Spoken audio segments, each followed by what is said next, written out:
Okay. Okay, sister, thank you. So we are about to begin with another paper, which is BGAE 182. Good afternoon, all of you. We shall begin with the paper BEGAE 182, which is English Communication Skills, a paper on English communication skills. We have 3 blocks. I think we'll be completing the first block today, if possible. And then we'll move on to the second and the third during the next weekend, during Saturday and Sunday, next Saturday and Sunday. So now let's begin with the paper BEGAE 182. See, we all know the importance of communication. See, even today when we are facing such a hard, harsh life, we are undergoing the aftermaths of a pandemic. And still we are able to conduct classes, communicate with each other, pursue our education. See, everything is becoming possible because of the various means of communication that are available today, be it the mobile, the computer systems, everything. So, this paper, now you understand how important this paper is and how we need to go through the whole unit, all the 3 blocks in the paper, and we need to understand how communication, the process of communication takes place, what are the various barriers to communication, what are the different types of communication. See, all these things we are going to look into one by one.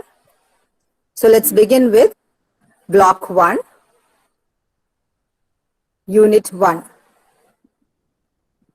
See, we know what is communication. We might have heard the definition of communication before.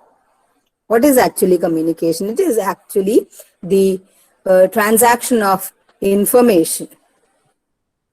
See, giving in information, transaction of information, may be it of any kind, exchange of information, exchange of thoughts. Dictionary would tell you that it means an exchange of thoughts, or to make known to several people, to make known to another person, whatever we have, whatever information we have, or however we feel, our feelings or our the facts that we know, we want to convey it to others. That is a form of communication, and the means that we adopt in order to convey these pieces of information, or the exchange of thoughts to take place, whatever is the means is known as the channel. See, it can be in the form of speech, it can be in the form of writing, or any other means. So to transmit information, to convey information, to exchange ideas and thoughts, that is what communication necessarily means. It is nothing else but, see, transformation or transmitting of information from one person to another person or a group of people. So that is what communication is all about. See, it's not just that we need to make use of words always. See, we make use of words in order to convey something through speech, to convey something through words. We need words. See, in a written form and in this spoken form, we need words in order to convey the ideas and emotions and information that we have.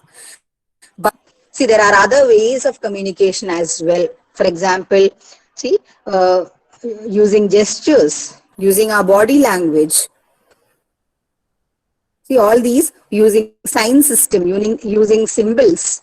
See, using all these things, we can convey whatever we have in mind to another person or a group of people who are before us.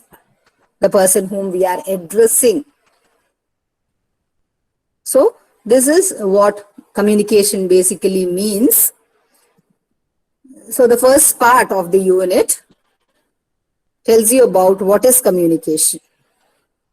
And we have discussed that just now. Communication is nothing but, see, transcending the physical and geographical limitations, or we can have a face-to-face communication. Age is no bar. Speed, efficiency is today's need in communication. So it is nothing but transaction of information, exchange of thoughts or information from one person to another, or from one person to many people, or vice versa.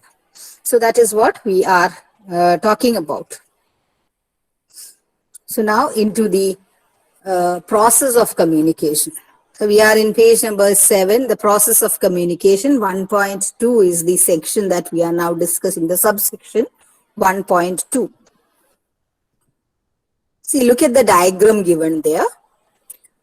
See, most of the time you will be asked questions in the exam pertaining to this particular unit. What is communication? What are the various means of communication? What are the different barriers to communication? Such questions you can expect from this particular unit. So when you talk about communication, the best way to convey the idea is you can draw this simple model of the process of communication. You can actually draw this in your answer paper, and that gives you an extra mark, maybe. That may provide you with an extra mark. So the learner, whoever it is, has taken an extra effort in order to draw things and make things clear using a diagram. So that can be done. And what is this diagram all about? See, at the center is the text.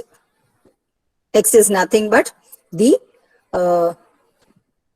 written or spoken aspect, the written or spoken aspect. See, the message is converted into a text. The message which is there in the senders or encoders or writers or speakers' mind. See, it is encoded into a text. And then the process of decoding takes place on the part of the receiver.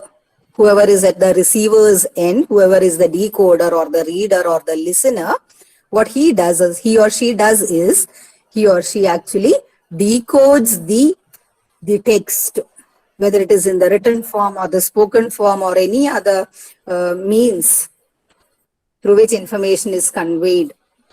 So that is been encoded by the receiver, by the decoder or the reader or the listener, whoever it is. So if we are speaking to someone, it is the listener. If we are writing down something, it is the reader. So how the way in which the message is conveyed, see, tells us whether the person at the receiver's end is a reader or a listener or a decoder. See, all of these things are very clearly mentioned in the diagram given. So there is a sender. The sender is the creator of the message. He creates it, he or she creates it. He or she encodes it into language maybe, or into various sign system, whatever it may be. And then the process of decoding takes place from the part of the receiver. So what is meant by the sender of the message? What does he mean to convey? He or she means to convey. What is it that he or she wants to transact? What is the message that is being conveyed? That will be decoded by the person at the receiver's end, person or persons at the receiver's end. So this is the diagram and the explanation to the diagram there. See, if someone has switched on their cameras, please switch it off. Okay, thank you. Now into the next section, which is of importance in your lesson, which elements of communication. which are the different elements of communication. See, this is what we saw in the diagram, but there are some more things as well. The first element, of course, is the person who is the creator of the message. Of course, he needs a person at the other end, the receiver. So communication involves two persons. These are the elements of communication. If you are asked a question, write down a paragraph on the elements of communication. You have to write these 6 elements and you have to explain them. See, the first one is communication involves at least two persons, the addresser and the addressee. The addresser is the person who has created a message or who has been given the task of transacting the message, and the addressee is the person to whom he is conveying the message. The person at the receiver's end is the addressee. See, and then we have the topic. The topic is nothing but the content of the message. Whatever is the idea or the emotion or the information, the fact which is to be conveyed, that becomes our topic. That is the second element in communication. Whatever it is to be communicated. Endano communicate cheyanillathu. Maybe it is an idea. Maybe it is just a glimpse of thought. Maybe it is nothing but an information, a very formal kind of a conveyance of message. So whatever it is becomes the topic. And the third one is the channel. 1 minute. ഒരു minute. Okay, sister. 100 പേർക്ക് കുറെ പേര് കയറാൻ വേണ്ടി ശ്രമിക്കുന്നുണ്ട്, അവർക്ക് കയറാൻ പറ്റുന്നില്ല.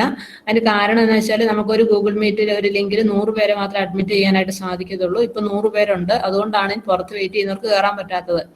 അവരോട് നിങ്ങൾ പറഞ്ഞാൽ മതി, നിങ്ങൾ ടെൻഷൻ പിടിക്കണ്ട, ഇത് റെക്കോർഡ് ചെയ്ത ക്ലാസിന്റെ ലിങ്ക് ഗ്രൂപ്പുകളിൽ തരുന്നതായിരിക്കും. യൂട്യൂബിൽ ഈ ക്ലാസ് അപ്ലോഡ് ചെയ്യും. RC വടകര എന്ന യൂട്യൂബ് ലിങ്ക്, യൂട്യൂബ് ചാനൽ നിങ്ങൾ നോക്കിയാൽ മതി, അവിടെ ഈ ക്ലാസ് അപ്ലോഡ് ചെയ്തിട്ടുണ്ടാവും 2-3 ദിവസങ്ങൾക്ക് ശേഷം. Okay, continue. Okay, sister. See, there are already 100 of you out here. That is why you are not able to.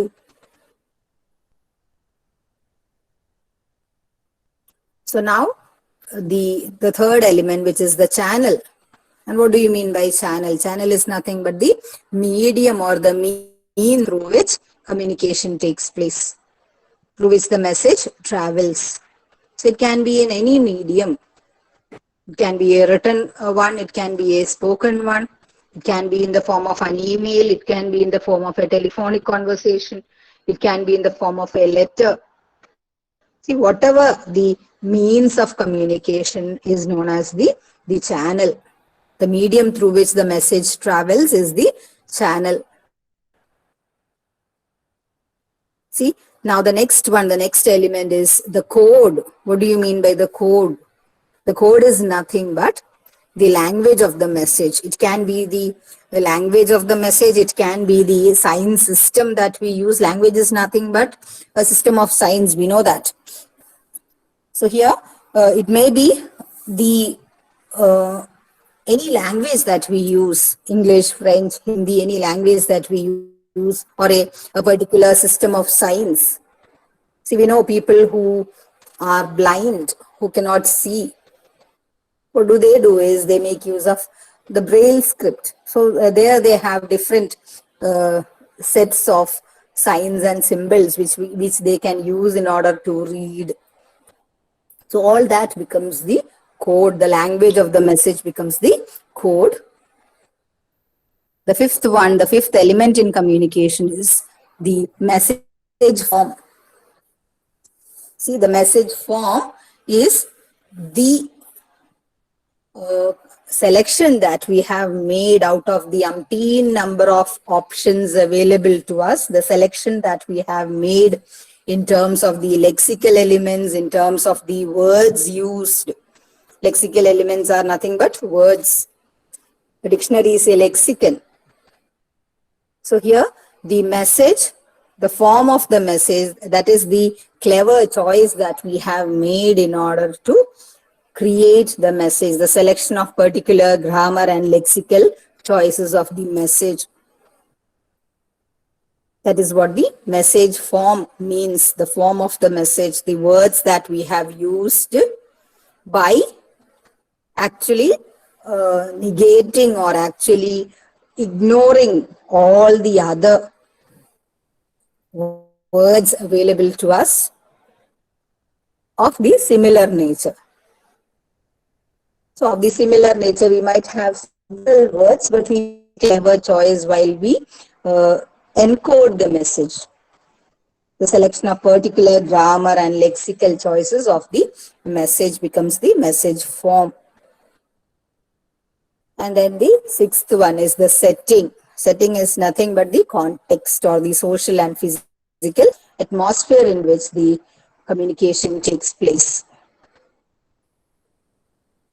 So that all these elements have something or the other to do with what is known as smooth communication, or the way the message is decoded.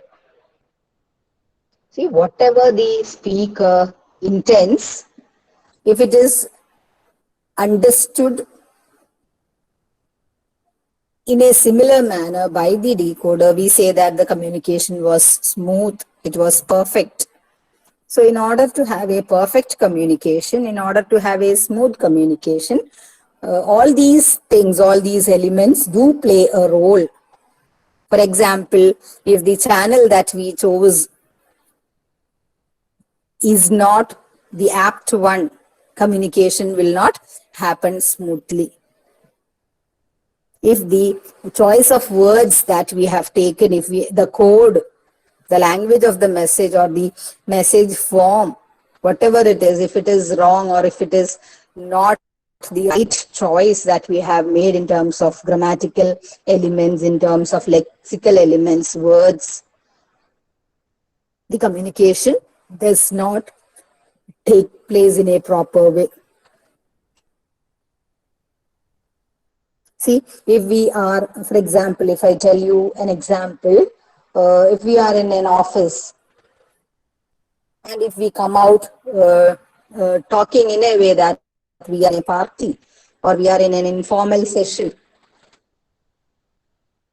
see, it is very difficult for the addressee or the people who are addressed to understand whether you are what do you say, you are normal at that time or not, or you are what has happened to you, something has gone wrong with you, people might think, because they are expecting a formal kind of a conversation and you are coming in with quite an informal set of words.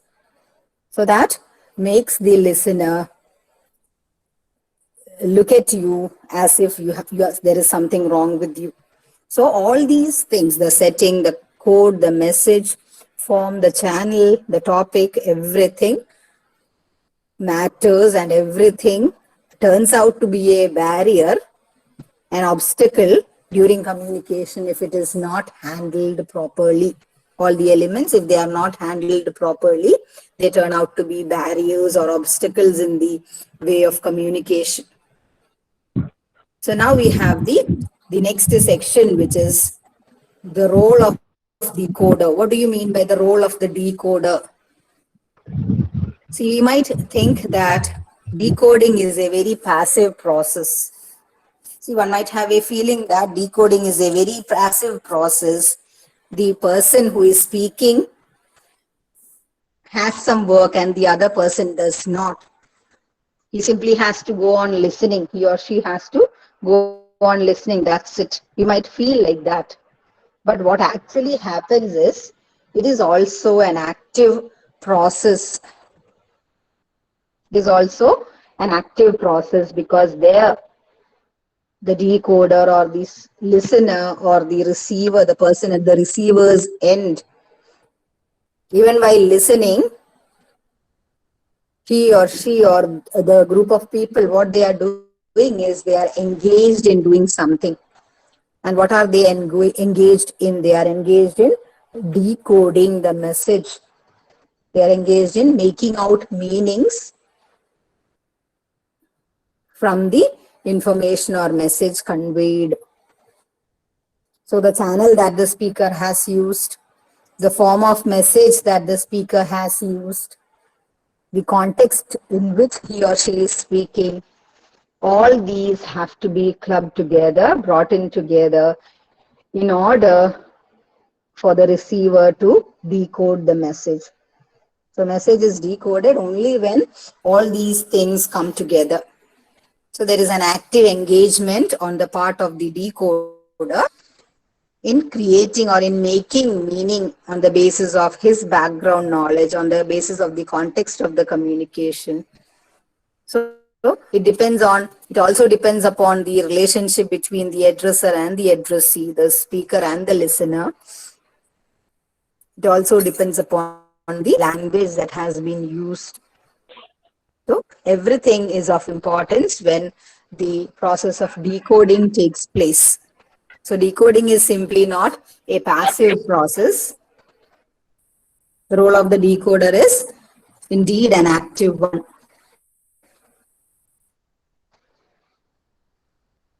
So now that was the discussion on the role of the decoder. Say for example, there's an example given in your textbook which is Mr. Gupta is not coming. See, for an ordinary listener, for a person who is not aware of who Mr. Gupta is or what role he has to play in this particular context of reference, this is simply a very normal sentence. Mr. Gupta is not coming. An example for a negative sentence. But if we are talking of Mr. Gupta in a context of maybe an MNC, a multinational company, and Mr. Gupta is a consultant or he is a person who is of importance to the MNC, to the multinational company. So his absence or his not coming does mean a lot to the employers at the multinational companies, the manager, all the team. To them, his absence may mean a lot. So, if such a message, Mr. Gupta is not coming, is conveyed among a group of people who are working in a multinational company, and Mr. Gupta is someone who is very important to them as a consultant with the foreign collaborators of the company, to them, his absence or his not coming means a lot. And the listener can, from this particular dialogue or this particular sentence, the listener can make out that everything that was planned along with Mr. Gupta's arrival, everything stands cancelled now. So Mr. Gupta വരുന്നില്ല എന്ന് പറയുമ്പോൾ mister Gupta വരുന്ന സാഹചര്യത്തിൽ എന്തൊക്കെ കാര്യങ്ങളായിരുന്നു company plan ചെയ്തിട്ടുണ്ടായത്? See, they might have planned certain meetings, they might have arranged vehicles in order to pick up Mr. Gupta, they might have arranged for a hotel reservation. So everything stands cancelled when Mr. Gupta's, he is not coming and the information comes that Mr. Gupta is not coming. So all these arrangements have to be cancelled. This is understood when someone says Mr. Gupta is not coming in the context of maybe a multinational company. If this Mr. Gupta is so important a person to them. So only on the basis of the context, on the basis of the understanding between the listener and the speaker, information has the amount of meaning that it conveys. So the context is important, the addresser and the addressee is important. So everything has its own role during the process of communication. So the listener, when he listens to such a sentence, he has to make out that See, nobody tells him that since Mr. Gupta is not coming, you have to cancel all the meetings, you have to cancel all the arrangements made at the airport, at the hotel. Nobody tells him that, but it is clearly understood from the message that the rest of the things have to be followed. The plans, all the plans that they have made with regard to Mr. Gupta's arrival, everything has to stand cancelled. So this is not very clearly told in blank terms or words, but it is clearly understood to a group of people who are working together and to whom this Mr. Gupta is someone of importance. So that is what we were talking about. So the listener is not simply sitting down and listening to whatever the speaker is saying. It's not a passive process, it's an active process. So while decoding, he has to get into the further actions that he has to take when a particular utterance he hears or he listens to.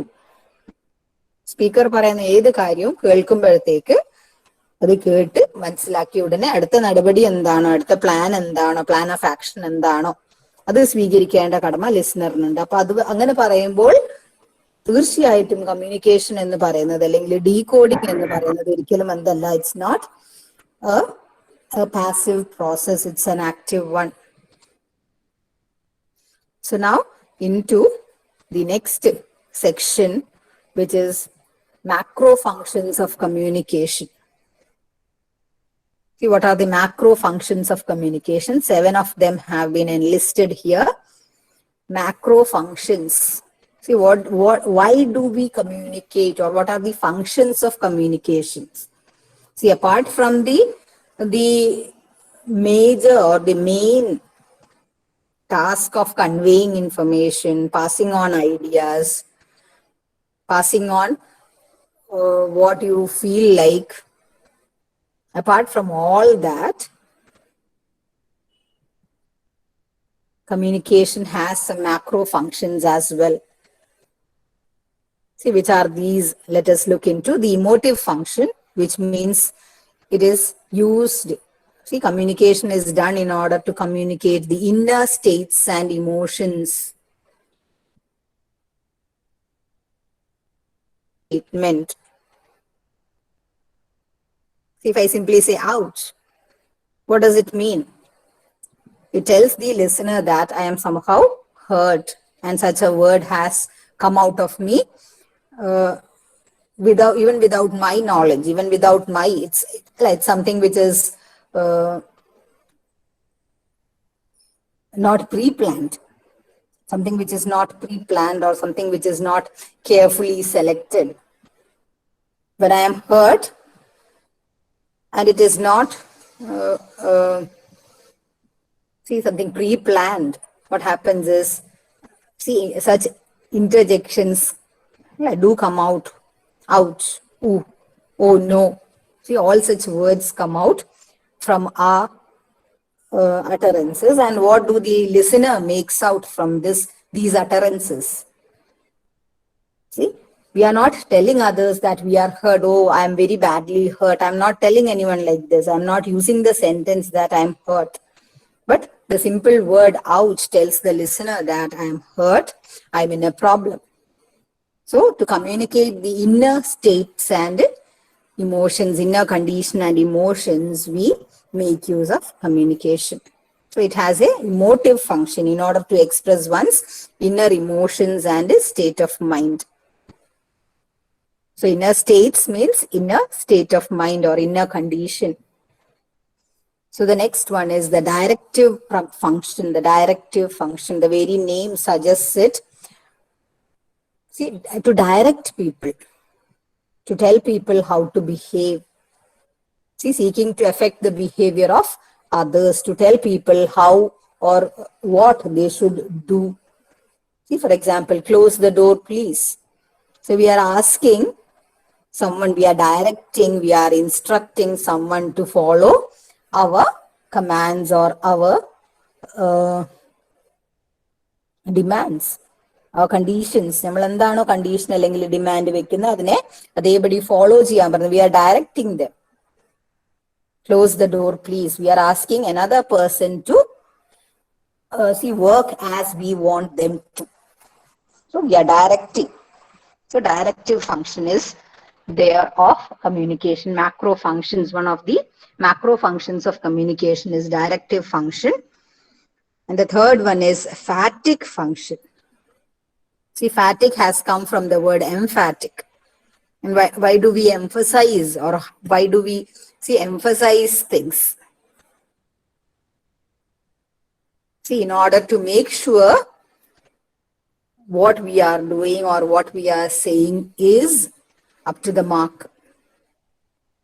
See, if someone says, "Can you hear me, Mr. Gupta?" What am I doing? I'm actually, emphasizing my point, saying or asking them whether I am audible. So this is the emphatic function of communication. See, opening the channel or checking that it is working. When someone says mic testing, that is also emphatic function of communication which is happening. So whoever is doing that, he demands or he automatically is asking the others sitting at the other end whether he is audible or not, whether the mic is functioning or not. So checking whether things are working, to check them, to emphasize things, we use what we are doing there is we are actually using communication for emphatic purpose. Emphatic function ആണ് നമ്മളവിടെ communication ഉപയോഗിക്കുന്നത്. Then we have what is called poetic function. See, just as the name suggests, poetic function is meant for aesthetic pleasure. See, there, in order to provide aesthetic pleasure to the listener or to the reader, see what kind of a form we should choose. We make a clever selection on that. So, poetic function of a language of communication is most often used by writers, poets, etc. The particular form chosen is the essence of the message. Whether one wants to write a poem, one wants to write, say, a short story, one wants to convey it in the form of a message. So that gains importance in the poetic function. So it refers to the aesthetic function of language. That means it is used in order to generate aesthetic pleasure in the at the receiver's end or in the minds of the listener or the decoder, to generate aesthetic pleasure while reading things, while listening to things. What we get, see, if you are listening to a very sweet song, melodious song, what happens there? See, sometimes the lyrics is so beautiful. All the words convey to you several aspects of life as such, or of love as such. So what happens is we are actually enjoying it, and that becomes the poetic function of communication. Whatever the singer is or the lyricist has put in the form of a song, we are actually gaining pleasure out of it when we listen to it. So, poetic function of communication. Now, referential function. See, referential function is nothing but to carry information, to transmit information from one person to another, from one part to another. The next one is meta-linguistic function. The word meta-linguistic means the language talking about itself. See, the language talking about itself, focusing attention on the code itself. That means the use of both will and shall is correct in modern usage. When someone utters such a sentence, what is the person actually doing? He or she is reminding us of this particular language called, just a minute students, I'll be back in 5 minutes.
Yes, sorry students, I had to attend the call. It was urgent.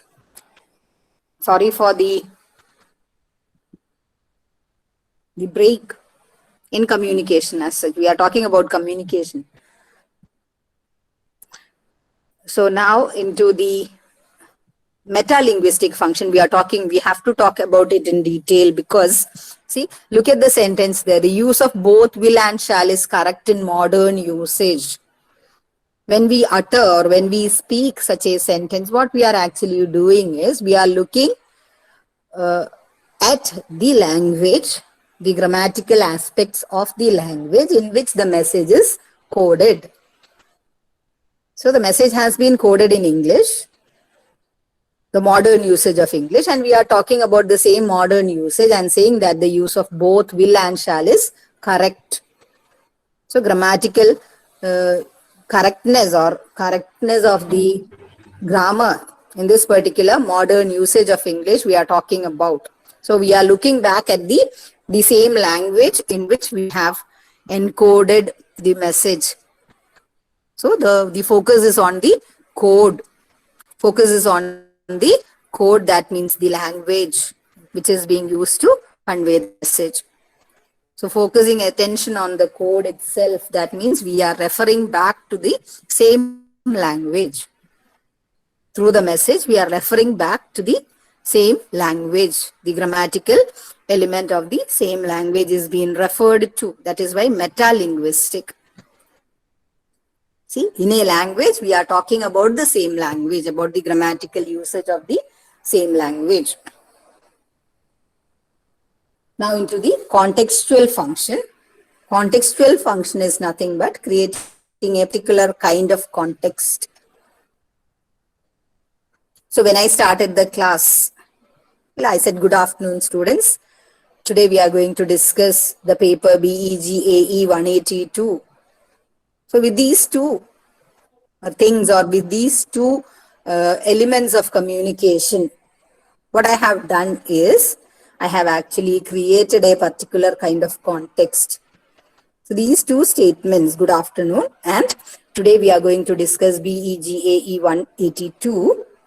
What I have done is I have cut short, I have asked you to concentrate on a particular paper. We need to have discussions, if possible, on this particular paper alone.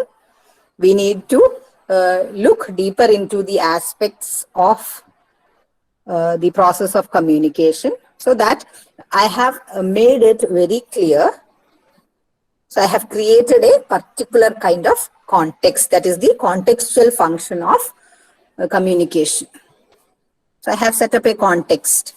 So this is the context that we are involved in. We are in a class. The process of teaching, learning is taking place. It is another way of communication.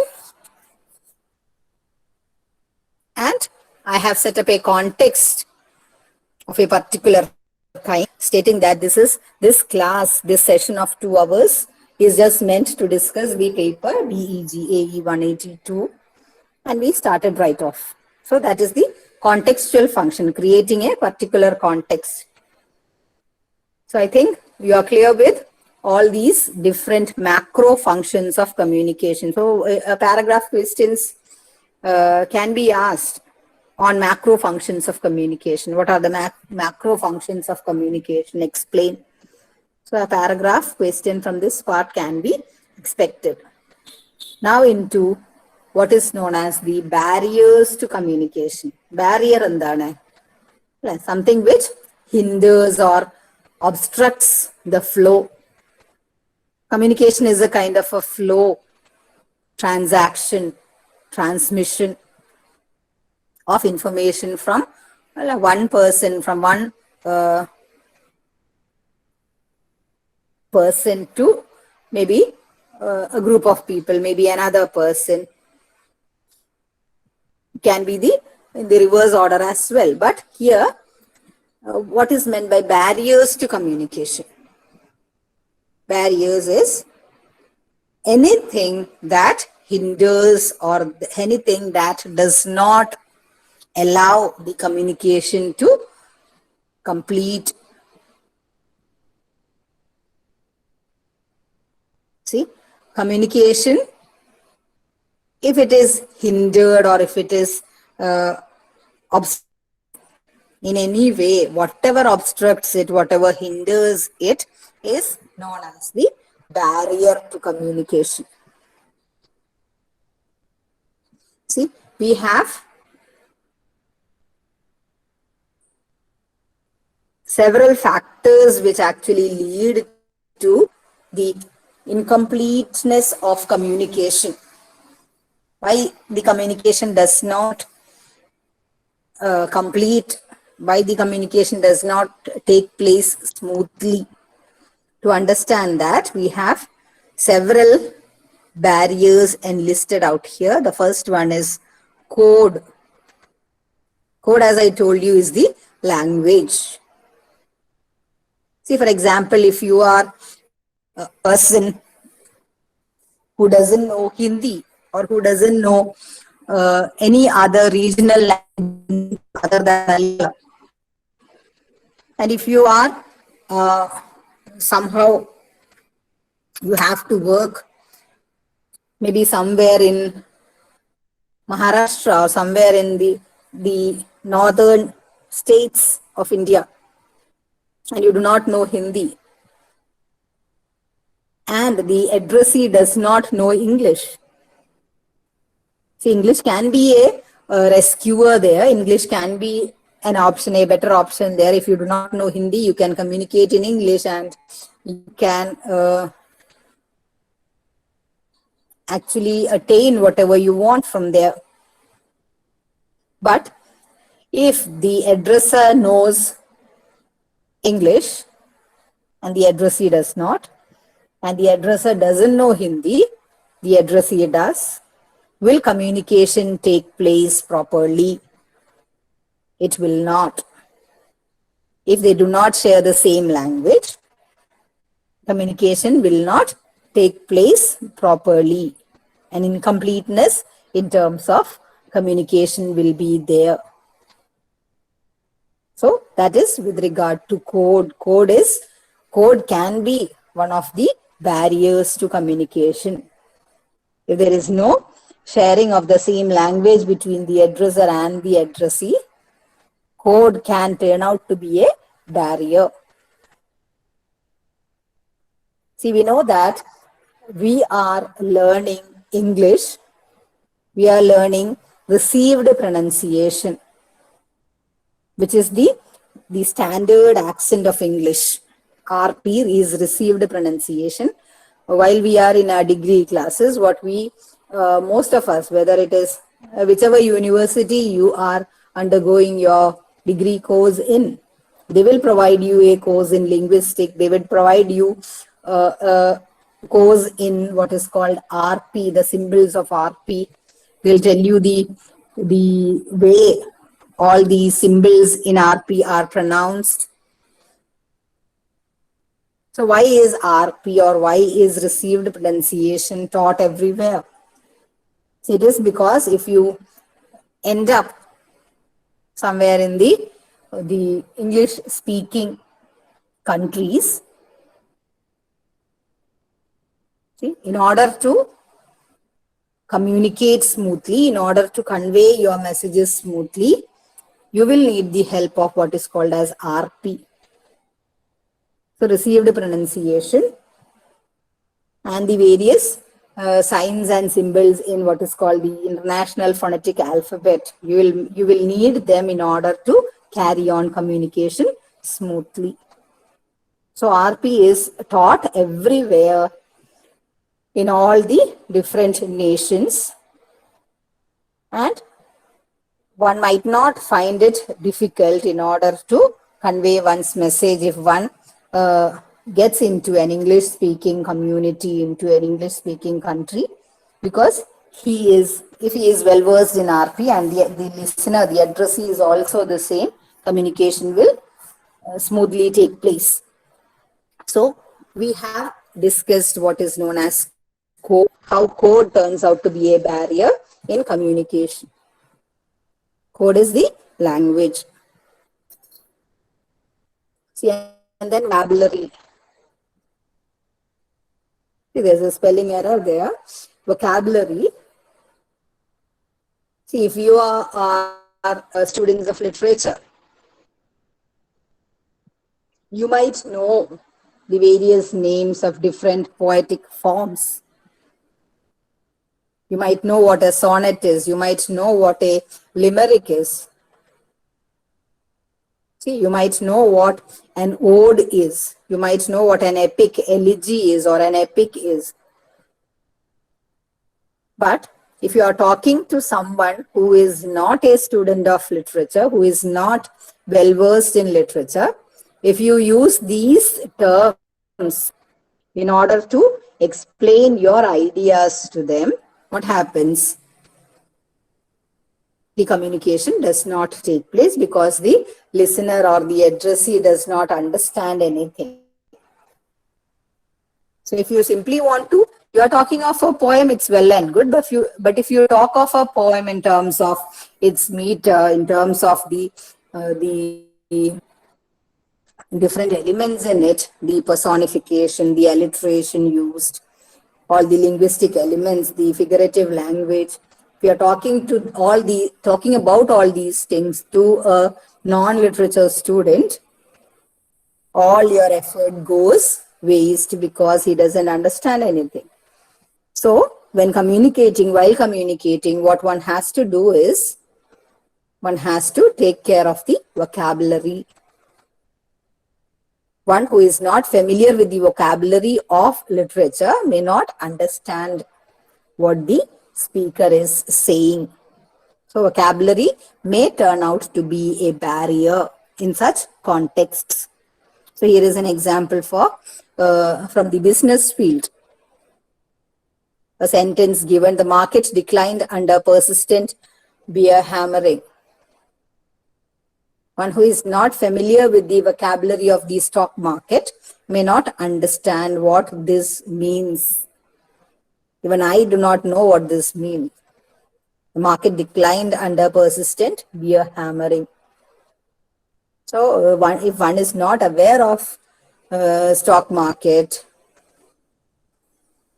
or the different trends in business seen these days, he will not understand the sentence at all, the meaning of the sentence at all. So communication does not take place completely, and that is why vocabulary becomes a barrier there. Now, the concept. See, technical and subjective specific concepts may not be understood by all. See, we know there are legal terms, there are medical terms, there are terms related to astrology. All these terms and concepts which are not familiar to the listener, if he is told about them, he does not collect anything, he does not understand the concept at all. See, if someone is not a science student and if you are telling him about the black hole, if you are telling him about the galaxy, he might simply have heard about the chocolate which is named Galaxy. He will not know what galaxy is. He doesn't know what galaxy is in terms of the universe, in terms of the stars, the solar system. He does not know anything about it. To him, if you are talking, if you are using words, technical terms and concepts like the galaxy, the Milky Way, all such things, if you discuss with such a person, he may not understand it because the concept is not at all familiar to him. So technical and subjective specific concepts may not be understood by all people. So in such cases, what happens is the concept stands as a barrier. The idea or the concept, the subject matter discussed becomes a barrier there. Someone who is not at all interested in the Hindi film industry, who doesn't know even the names of all the popular actors and actresses. To him, if you are talking about a newly released film, just a waste of time. He doesn't understand anything and he will not enjoy it. And see, all your excitement in explaining that this new film has been released, all the excitement goes waste because he is not interested in that. He doesn't know the actors and actresses. So how will he actually gather the same amount of excitement which is there in your voice? It means nothing to him. As far as he is concerned, he's not interested in all those things. He's not interested in Hindi movies. He's not interested in the famous actresses and actors. So what you are saying out of excitement, the whole excitement on your part and the whole message conveyed through excitement becomes a big zero because the other person doesn't understand it at all, doesn't like it at all, doesn't have an interest in it at all. So now background knowledge and shared assumption. See, we all might be actually visiting temples, churches, etc. And we might have seen several rituals. But if someone is not having a background knowledge of the rituals and customs followed in a particular temple or church, he will not at all understand what is going on inside the church when he enters one. What is going inside the temple? Why are people behaving in a particular manner? What are the rituals and customs involved? He is not at all aware of it, and that is why he feels out of context. So background knowledge and shared assumptions are necessary for communication. If that doesn't happen, what happens is communication. These things turn out to be barriers to communication. So background knowledge and shared assumptions, if they are not there, they turn out to be, if they are not there between the speaker and the listener, these things turn out to be barriers, or what you know them as the obstacles to communication. The process of communication doesn't complete in the presence of the lack of background knowledge and shared assumptions. See, and then pronunciation, intonation, accent, and stress in spoken language.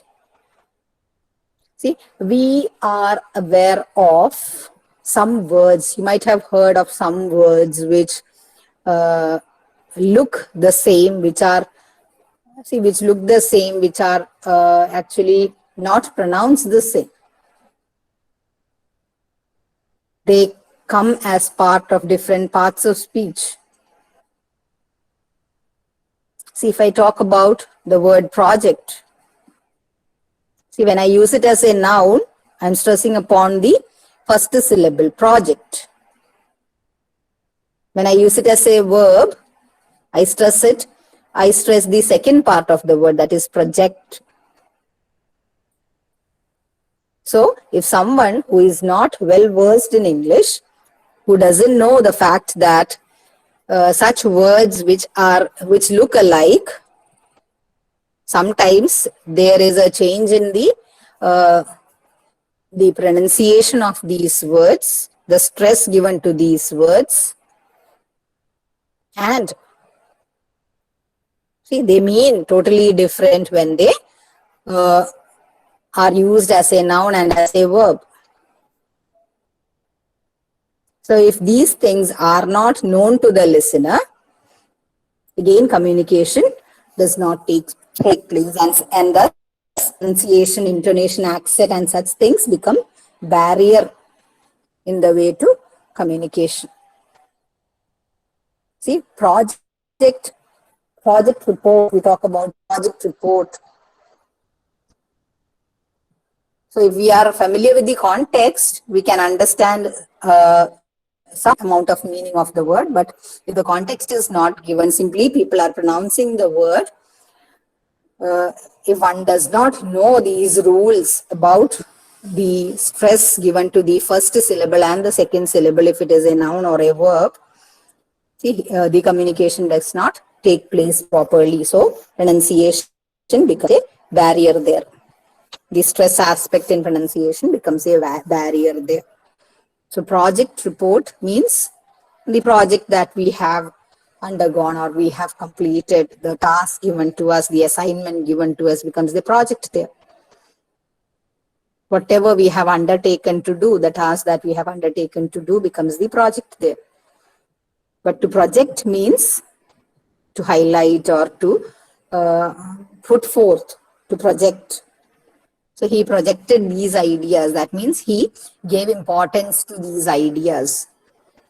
So the same word, though it looks similar, when it is pronounced in two different ways, it means it has a total difference in meaning, because one is a noun, another is a verb. So if these minute aspects of the language are not known to the listener, communication is not done properly. And that is why these things become a barrier. Pronunciation, intonation, accent and stress become barriers in such cases. And culture-specific communication may cause misunderstanding. See, the example of the temple can be taken up here as well. Culture, the various cultures that we follow, various ways in which we drape ourselves in saris or the way we dress up. So the kind of words or the kind of ritual systems that we follow, all these can come under culture specific communication. If someone is talking about those customs and rituals and the listener does not know it, listener has no idea about it, definitely culture becomes a hindrance there. Lack of knowledge of culture becomes a hindrance there. So misunderstandings can be had when such culture-specific communications are made, because the listener is not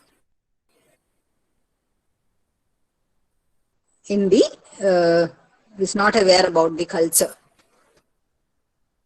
Yes, background knowledge and shared assumptions പെടും. ആരോ ചോദിച്ചു അത് background knowledge and shared അസംഷൻസിൽ പെടൂലേ എന്ന്.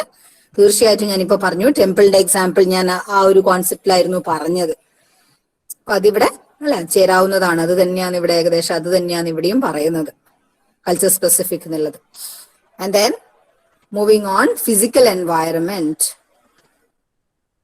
See, for example, we are having a class using Google Meet if the weather is not fine enough, if it is raining heavily, if thunderstorms are there, what happens? There is a break in communication. People are not able to listen to me. People are not. See, this is also, this kind of a disturbance is also what is called the noise or environmental disturbances during the class. So the example which has come up to us right at the right moment. See, physical environment. See, while we are having a conversation, a communication, what happened? Some kind of a noise is heard. Someone knowingly or unknowingly has switched on, unmuted his phone, his or her phone. And what happened? The noise created a disturbance. And it might have turned out to be a disturbance to some who might not have heard me properly. So communication, there is a barrier to our communication, the communication between the teacher and the students there. So physical environment, that is noise, other environmental disturbances, or even physical distance between the addresser and the addressee can impede effective communication. Effective communication does not take place. It is hindered if the physical environment is not up to the mark. So, if someone is giving a speech and you are writing down an exam, what happens? It becomes the noise becomes a disturbance to you. And with the instructions given by the invigilator inside the classroom doesn't, actually you are not able to listen to the instructions from the invigilator because of the noise outside. Because someone is giving a speech outside and the loudspeaker is there and you are not able to listen to the invigilator's instructions. So that is a physical barrier. Physical environment does become a barrier in such cases. Noise and other environmental disturbances between the addresser and the addressee impedes effective communication. So now the next one. Effective factors. See, if I talk about myself, see, if as a teacher I am not well enough. See, physically I am not well enough. If I have some kind of, a fever, or if I am not in a good mood, if I am full of worries today, will I be able to communicate like this to you? Never. So personal factors like anxiety, fear, attitude, beliefs, motivation, values, lack of mutual trust, lack of time, pressure of work, etc., lack of attention and personal rivalries, all these things are effective factors which turn out to be barriers. See, if I have lack of time, I know that, see, this paper has 3 blocks and I'll be getting actually 4 hours next week also, Saturday and Sunday. Because I am aware of that, I'm explaining to you all the concepts in detail. I'm able to explain these things to you in detail. If it was otherwise, or if it was that I was given just these 2 hours to discuss this paper with you, I might not have gone through all these details line by line. I might not find time to explain all these things line by line. I'll simply sum up everything and tell you the important things, and we will wind the class. So that happens if there is lack of time. So as a teacher, I know I should not do that, but it does affect my ethics. But sometimes we have to do that because there is lack of time. I know that I'm not doing justice to my students. I'm aware of that, but that happens at times. That happens because lack of time. Due to lack of time, we are not able to transact the lessons as we wish to. So that becomes a barrier there. So lack time, pressure of work, lack of attention. See, if I am very keen at the other day, what happened, we all know. See, if I am very keen at teaching you and you are also very keen at listening, but there are some other people who are disturbing us. If such things happen, see, they have a lack of attention and they turn out to be a disturbance in our process of communication. So they impede communication, they become barriers. So such effective factors are also there which turn out to be barriers to communication. So I think that part is also clear. Barriers to communication we have completed.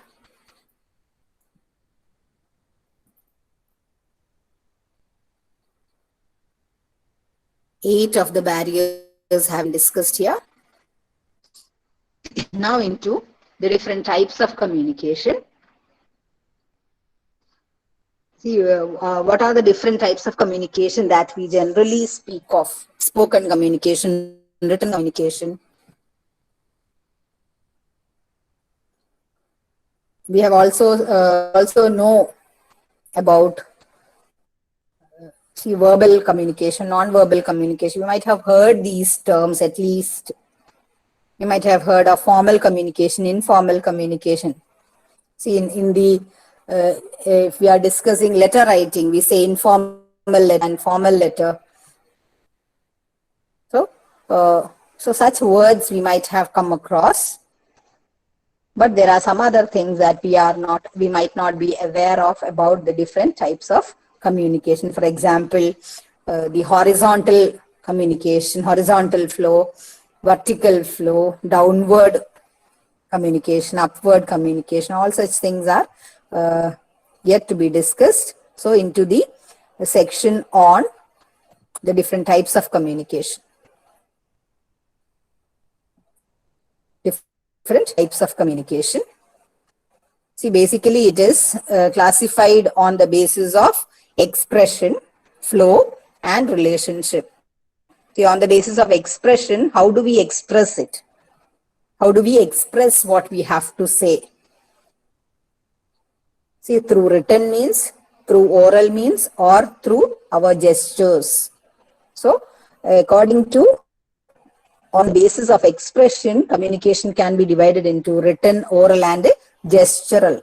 Written communication, oral communication, and gestural communication. Gestural communication takes place in the form of gestures, facial expressions, etc. See, and then flow of, according to the flow of communication, we classify them into internal and external. See, internal flow of communication which takes place inside a particular organization or group or institution becomes internal. If it takes place outside, if you are discussing, if you are communicating to, if one company is communicating to another company or to their clients, it becomes external communication. So, and inside the section on internal communication, we have what is called vertical and horizontal. See, vertical is from the boss to the junior, that becomes vertical. Horizontal means one, see, from a person who is occupying the position of a clerk and he is talking to another clerk, that becomes a horizontal way of communication. People occupying similar posts in their occupation. When they communicate, it becomes a horizontal communication. So we are all going to discuss all about these in detail. Then on the basis of relationship between whom? Between the speaker and the listener, addresser and the addressee. On the basis of this relationship, communication can be classified into formal and informal. If it is a communication between two friends, it becomes informal. If it is a communication between the principal and the student, it is a formal communication. So what happens in all these things, or what are the differences between formal and informal, internal and external? All these things we have to discuss one by one.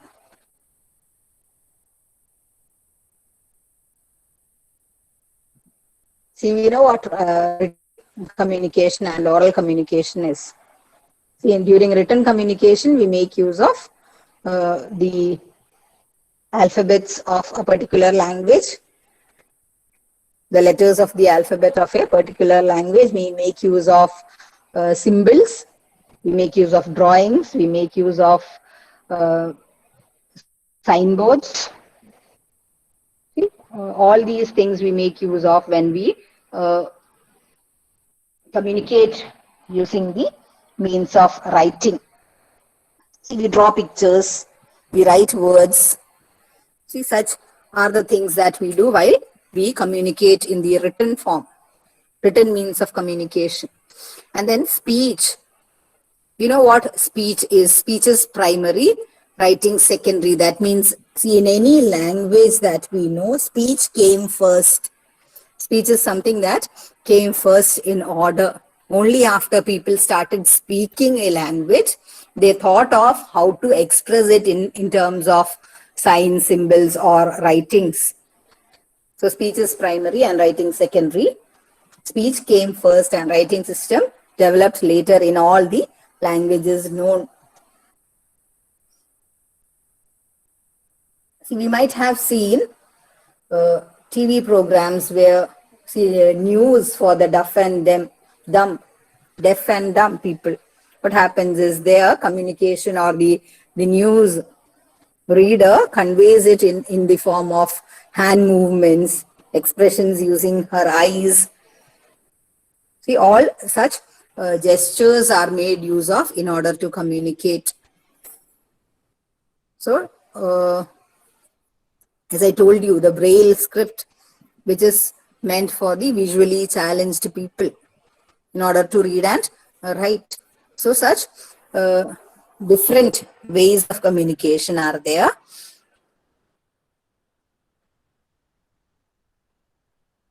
See, in official context, we have letters, brochures, circulars, memorandums, memos. Memos and memorandums, അതുപോലെ തന്നെ brochures, bulletins, reports. All these form the, like today we have email, sending emails. When we are all working at home, work at home ആണ് നമ്മൾ ഇന്ന് കൂടുതലും ചെയ്യുന്നത്. Then we make use of the email.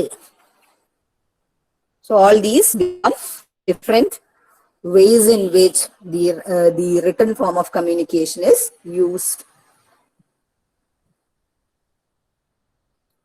And what is meant by gestural communication? Gestural communication is nothing but using the gestures, facial expressions, etc. Hand movements, facial expressions also. All these help in what is known as gestural communication.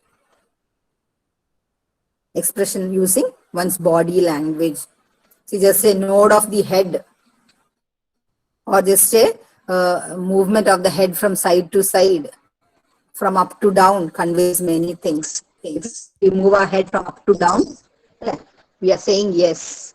If we move our head sideways, we are saying no. If we nod our head, we simply mean that we are approving, we are agreeing to what the speaker is saying. So all these expressions using our body parts becomes the gestural communication. Yes, pardon, what about appearance? Actually, what do you want to ask here?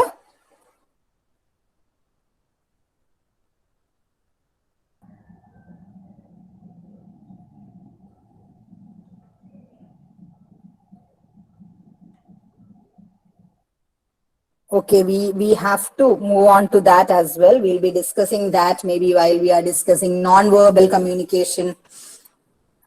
So here we are just discussing about the gestural way of communication. So here, how using gestures we communicate, nodding of our head or moving our head from side to side. All these are ways of gestural communication.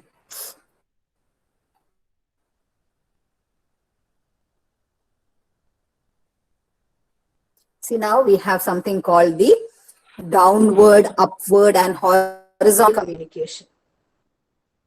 See, just as the names suggest, downward communication is from a person at a high position who is working at a high position to a person junior to him, from a superior to a person who is working below him.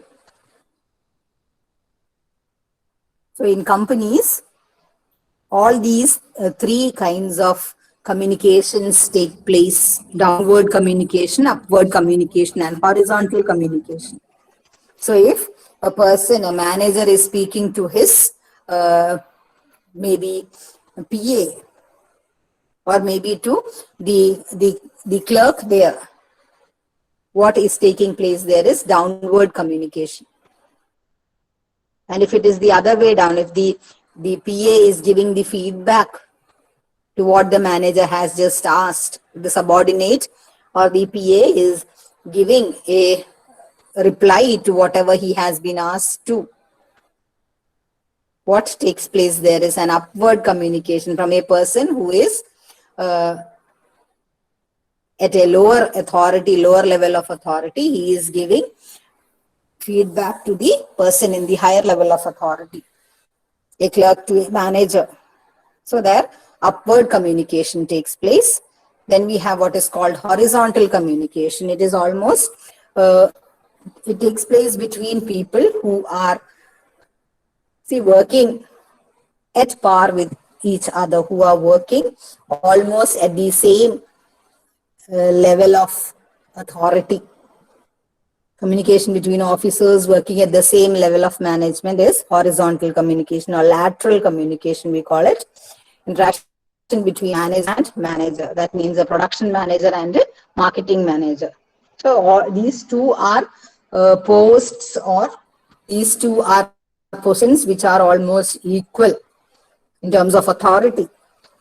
So when these two people speak, it becomes a horizontal. When these two people communicate in any way, it becomes a horizontal communication.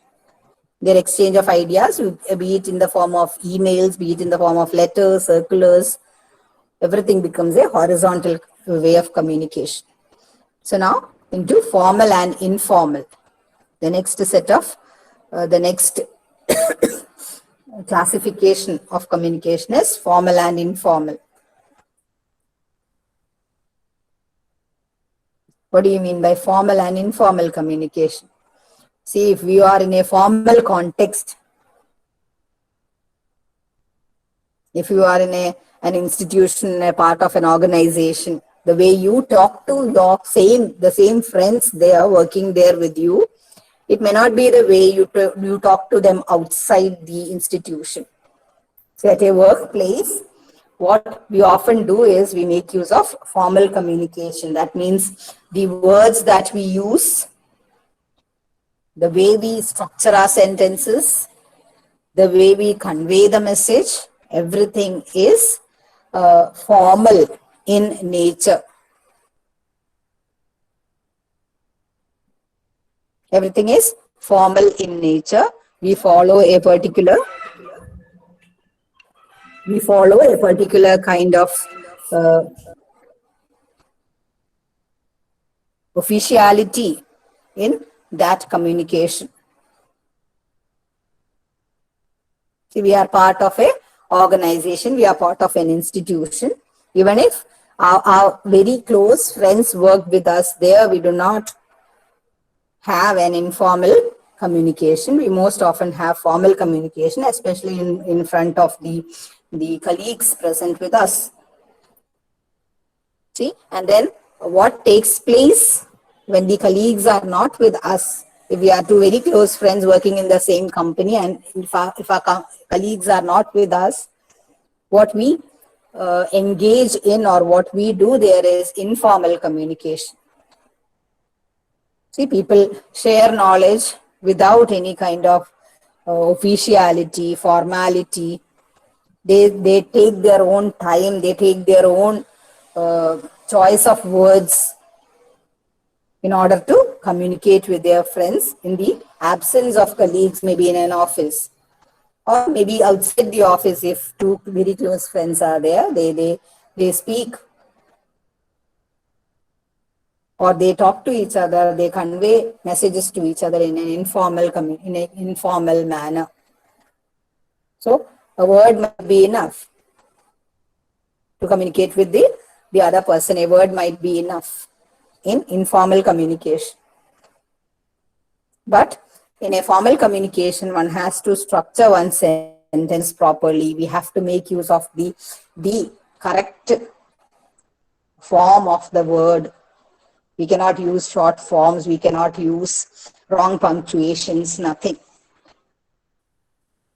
So such, keeping all the formalities, all the grammatical rules in mind, we'll have to structure our sentences. We'll have to make a check on our pronunciation. All this becomes a part of what is called as formal communication. And all these things are absent in informal communication, which is quite spontaneous. And it is most of the time done orally. These days, we do not follow the trend of writing letters to our friends.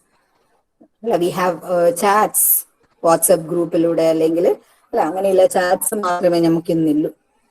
Yes, gossips and rumors, yes. So what we do there is, it's something spontaneous. We do not look for the right kind of words. We do not look for the right way to express it, the right moment to express it. Nothing is, no kind of rule is followed. Messages may be just incomplete sentences, just one or two words, but it conveys a lot if the speaker and the listener are so very close to each other, or they know each other well. So now into the next section, the next subsection, which is 1.5, written versus oral communication. Written versus oral communication. See, oral communication, what we are doing now is oral communication. See, we are communicating only. Of course, you are sending messages, that is the written form of communication, but most of it is you are listening to the lecture given. So that is a means of oral communication.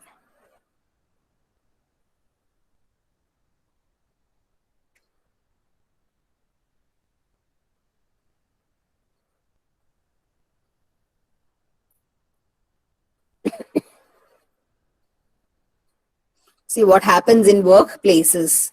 See, most of the time when we are in a formal context, we are in a part of institution, we are a part of an organization, most of the time communication is done in the written form. We communicate by writing or by sending emails. We might send letters, circulars, memos, etc. See, why do we do that? Or why most of the time written communication is preferred at workplaces? Because, see, at workplaces, things are to be recorded. At workplaces, things are to be kept as proof. See, if there was a meeting held in the organization, one has to keep a record of it. One has to make a minutes of the meeting and make it signed, take signatures from the authority and keep it very safe under custody, because people might ask them about the minutes written. So such things, see, it's recorded because transactions have to be recorded, because transactions have to be referred to again and again. Whatever has been conferred is, see, if there is a decision taken during a particular meeting, and if it is to be conveyed to a new member in the company, one definitely does not always depend upon one's memory. What happens is he or she asks the person to bring in the minutes of the meeting, or bring in the reports of the company, the company's instructions, and see, it is directly handed over to the new member in the company so that he or she is acquainted with the company's rules and regulations or the newly taken up decisions. So, see, these things happen only in the written way. Written communication is necessary because they are, one has to record things, one has to uh, be well aware of what is happening around him or her, because people might ask them proofs about it.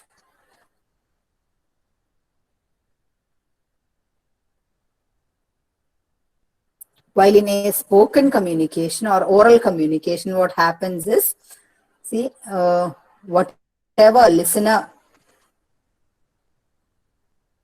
has heard or listener has, whatever is communicated to the listener is not always kept in mind. It quickly skips our mind. We forget things during oral communication. See, but it has certain advantages too, because in oral communication, because today what we are doing is we are not having a face-to-face communication, though it is oral, we are not having a face-to-face communication. But most often when an oral communication takes place and it is face-to-face, what happens is people can monitor and match the reactions of the hearer. See, if it is a regular class which is going on, if you are at the IGNOU center and I am there in your classroom and I'm handling a class, what will happen? See, the amount of boredom that I am creating, maybe talking for such a long time, that can be visible in your eyes right then. If we are face to face with each other, I can quickly make out that you are getting bored and I need to stop. But because today I'm not able to look at your faces, I'm not able to see you. See, I am at a little bit more advantage than you because I can continue even without, knowing the amount of boredom that you are, maybe, I don't know, maybe you are facing. Anyhow, see, face-to-face communication, through face-to-face, I was just telling you this point, that the face-to-face communication, through face-to-face communication, the speaker can monitor the reactions of the hearer.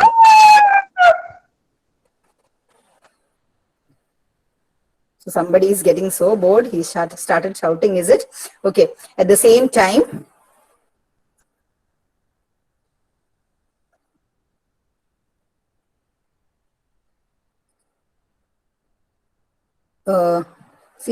while we are in a face-to-face communication, oral communication, see, we can put an end to disturbances at the right moment, at the same moment. We can ask them at least to be quiet, don't disturb the class. We can have a commanding voice and ask them to please stop disturbing the class. But that doesn't happen when we are having a written communication.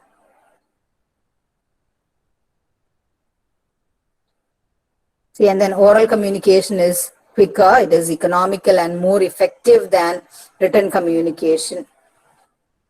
Because during oral communications, people can solve the misunderstandings between them. Doubts can be cleared then and there. We do not have to wait for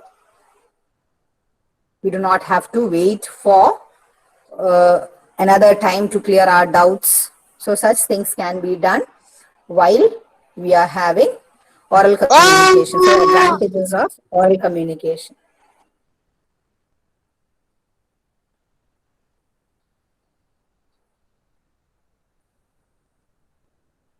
Okay, now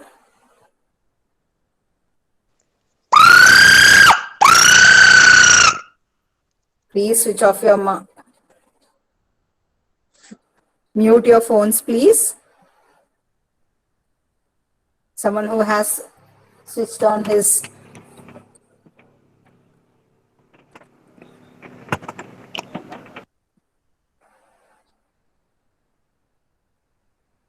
Okay, now into the advantages of what is called written communication. See, written communication, as I told you, what are the advantages? One can always go back to it.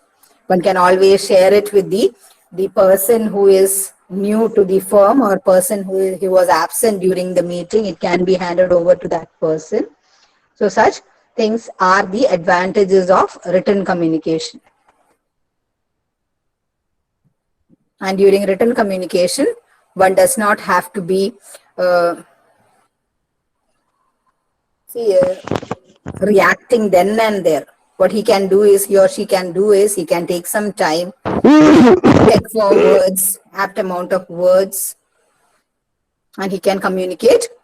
He or she can communicate well in advance and well using the dictionary, using the making good choice of words. One can convey ideas while we are having written communication, but that doesn't actually happen when we have oral communication. While having oral communication, what happens is we might overreact, we might be not using the right amount of words, the right kind of words, and that may lead to maybe misunderstanding, that may lead to what is called, the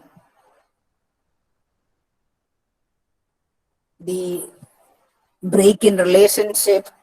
If we do not use the right amount of words, the right kind of words while communicating, we have a risk that the person at the other end does not like it.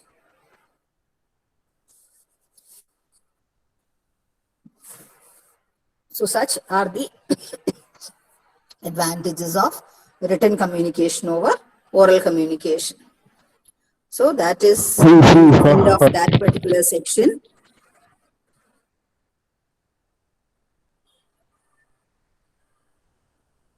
Moving on, different types of face-to-face communication. What are the different types of face-to-face communication we have to now look into? We are in page number 14 if you have the textbook online. So the function of language where the transfer of information is involved is called a transactional. See, just the intention is to transfer information. If only that is the function, we call it transactional function of the language. But if one wants to involve in expressing social relations, if the function involved in expressing social relations and personal attitudes, it is called interactional. That means one asks the question and the other has to answer it. That kind of an interaction takes place. See, then there is a discussion about how in the business world both these different functions of language takes place, the interactional and the transactional. See, sometimes when the boss just has to give away orders to follow certain instructions of his, he simply makes use of the transactional function of language. But during meetings, during very lively sessions about the progress of the company, what happens is people make use of the interactional function of the language. See, wherein we are made to clear our doubts, we are made to give suggestions, we are made to participate in the discussions, we are made to express our opinion. So such things or such kind of usage of language is the interactional function of language. So language has two functions. One is transactional, where only the transaction of the message is what matters. But in the interactional function of language, what happens is one interacts. That means one has a mutual kind of a give and take relationship wherein the ideas of the listener is also taken into consideration, maybe during meetings, maybe during live sessions. What happens is the ideas, people consult the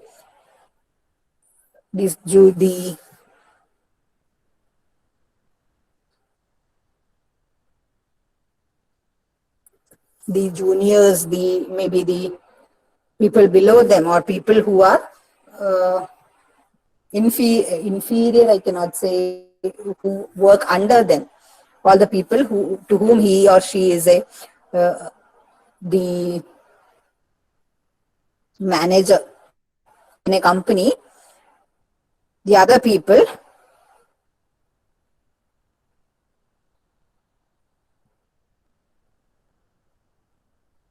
the people who are working under the manager, what happens is they also get opportunity to give their opinions. Their opinions can be conveyed.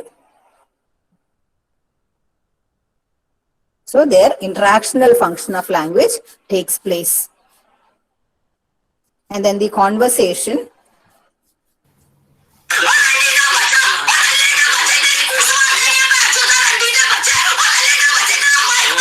Yes, hello? A lot of disturbance. Who is it? Please mute your phones, please.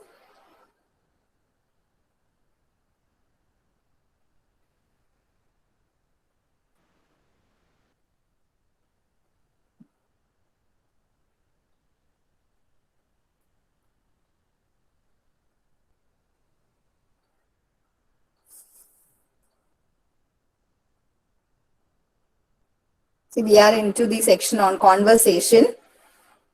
What happens during conversation? See, conversation is meant for social interaction. We know that one needs to have social interaction, needs to have a social life.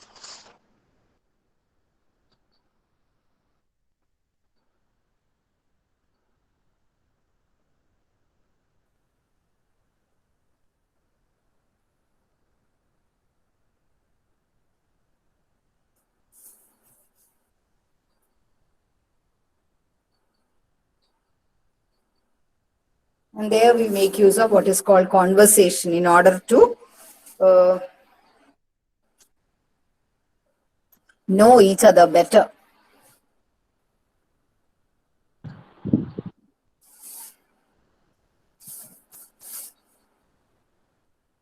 So in order to know each other better, in order to maybe during interviews, maybe during telephonic conversations, what happens is the people who are engaged in conversation, they want to know each other better. They want to inquire, make inquiries into the life and actions of the other person.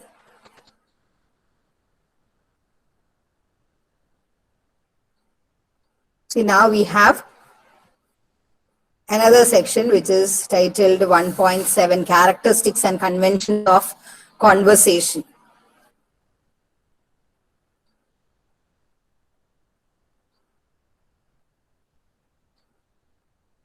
Characteristics and conventions of conversation. The first is the cooperate and politeness principle. What is meant by cooperate? To cooperate means to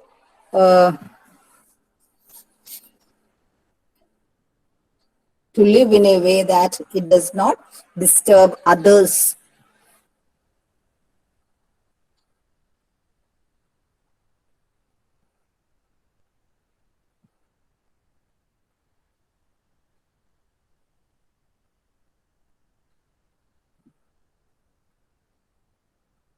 See, in the cooperative behavior, what are the things to be followed? The maxim of quantity, the maxim of quality, the maxim of relation, the maxim of manner. See, while we are having a conversation, one needs to take care that, see, you are speaking only the amount of, the quantity of information which is required. You should not go on speaking and speaking and speaking and the listener gets bored. So the quantity should be taken care of. See, make your contribution just as informative as required. We should not just add on extra informations which is not required in that particular context. See, the maximum of quality in the principles of cooperation means, see, make your contribution which is true.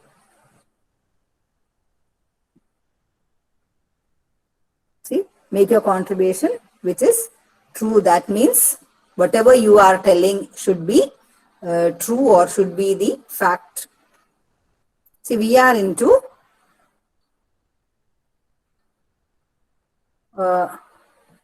if you are confused about the topic being discussed, I'll tell you.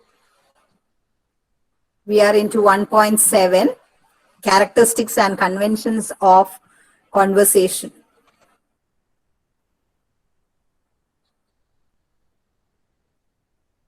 Different types of face-to-face interactions.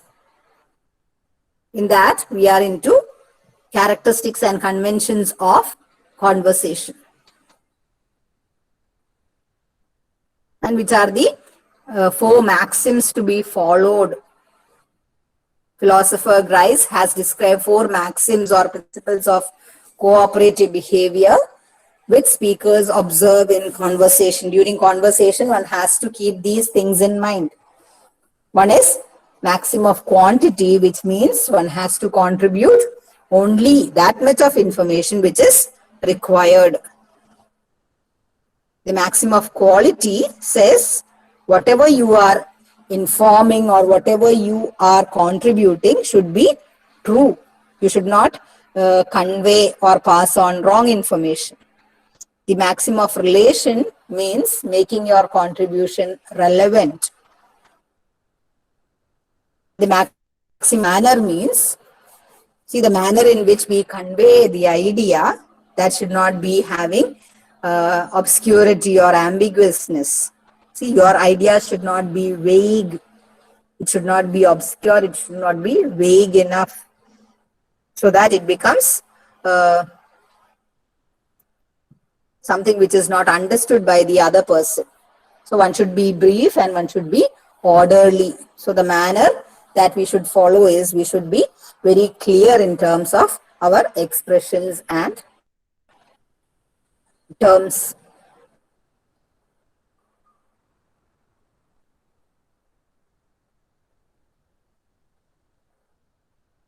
So clarity of communication is one thing, the quantity is another thing, the quality is another thing, and the relation, that is the amount of contribution that you make, it should be relevant to the context. So that is also important. These are the 4 maxims which are to be followed as part of the cooperative principle. There are 2 principles to be followed while having conversations.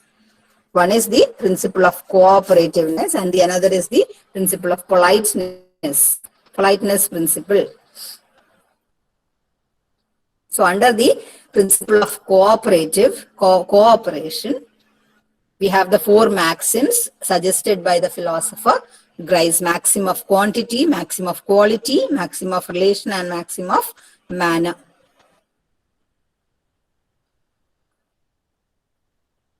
Now into what is called the adjacency pair.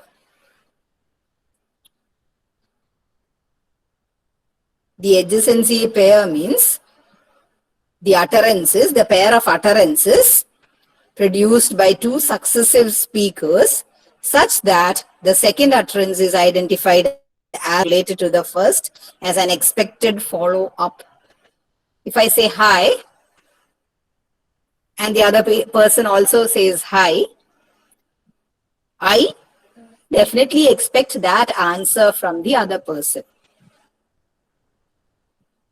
So that is what is expected. If I say, how are you? I expect the answer, I am fine. So such pairs of elements, utterances, sentences which successive speakers, successive means speakers, one who speak one after the other. So this expected utterances, expected follow-up, if we have in a succession of utterances, we call them adjacency pairs. The pairs which follow the conversations, the conversation or the communication which takes place when one person says something and the other responds to it. And that is quite expected. So such a pair is called adjacency pair. So we have two types of adjacency pairs given there. Look at the greeting there. Greeting and the greeting is given back. Hi, and the other person also says hi. So that is one pair of adjacency. Look at the other one, compliment and acceptance. That's a nice dress if someone says. Definitely you expect the answer, thank you or thanks. So adjacency pair is described as the basic structural unit in conversation. So what the speaker expects in reply does matter, and that such a pair of utterances is called the adjacency pair. And it is the basic structural unit in conversation.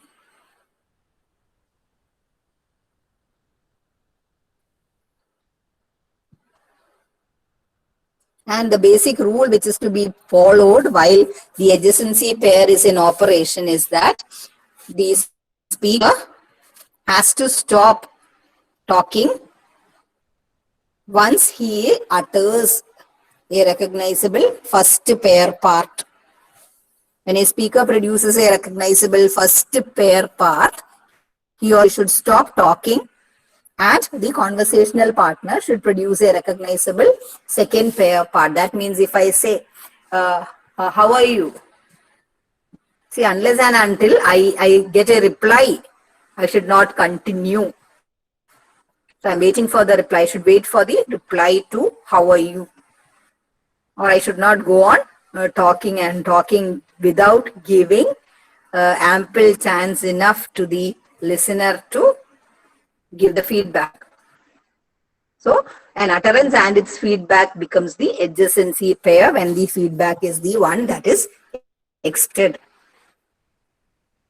So turn taking is what simply it is called. So adjacency pairs provide turn taking and also prescribe the type of talking that the next talker can do. See, in conversations, we also need to have give importance to what is called openings and closings. See, we know if we are in a what we call in a formal situation, the way we should open up our conversation and the way we should put an end to our conversation. We have certain expressions regarding these openings and closings. So we know, we have heard several people giving speeches, public lectures. Public speaking is actually an art. And those who master it, they have a different style of opening their speech and ending up their speech with a closing. So that is a different, a totally mesmerizing thing for us to listen to a public speaker who is good at his art. You might have heard speeches by great writers, freedom fighters. See, all their speeches are well organized. They have a nice beginning, and the way they end up their speech is also something which is which takes the attention of the audience or the listeners. See, there are different ways in which one can begin one's speech, but a master in his art of public speaking, he or she definitely has his own way of opening and closing.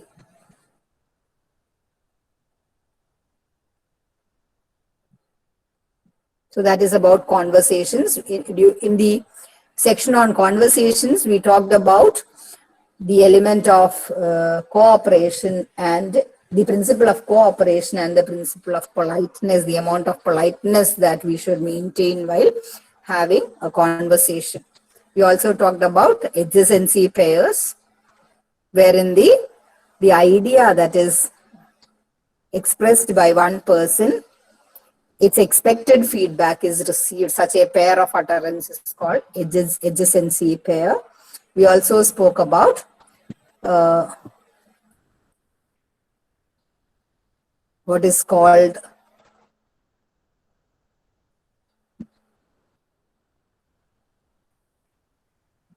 opening and closing in conversation. Yes, thank you, Adya.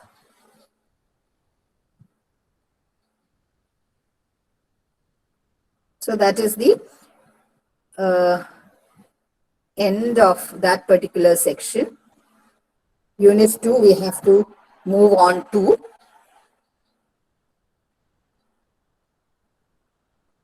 see, it's almost time. I think we should stop for today. Maybe during the next class, we'll be discussing from Unit 2 onwards.